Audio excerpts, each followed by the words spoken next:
ফেরেশতা, এ জমিন, তোমরা যারা জমিন ধ্বংস করে দিতে চাও, আমি আল্লাহও দেখতেছি কেমন গুনাহ হইতেছে। যেই মানুষে আমি আল্লাহ এত আদর করে বানাইলাম, আসমান আল্লাহ বানাইছেন কুন ফায়াকুন বইলা, ফেরেশতা আল্লাহ বানাইছেন কুন ফায়াকুন বইলা, জমিন আল্লাহ বানাইছেন কুন ফায়াকুন বইলা, কিন্তু আমারে আপনারে আল্লাহ পাক কুন ফায়াকুন বইলা বানায় নাই। আমাকে আপনাকে যখন আল্লাহ বানাইছে, খালাকতু বিয়াদাইয়া, আল্লাহ বলে আমি আমার নিজের হাত দিয়া বান্দা বান্দিরে বানাইছি।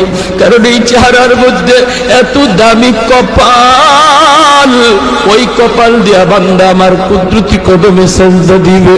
এই কপালটার এত দাম, এই কপাল কুন ফায়াকুন বললে হয় না, এই কপাল ফেরেশতাদের হাতে বানাইলেও হয় না, আমি আল্লাহ নিজের হাতে বানাইছি।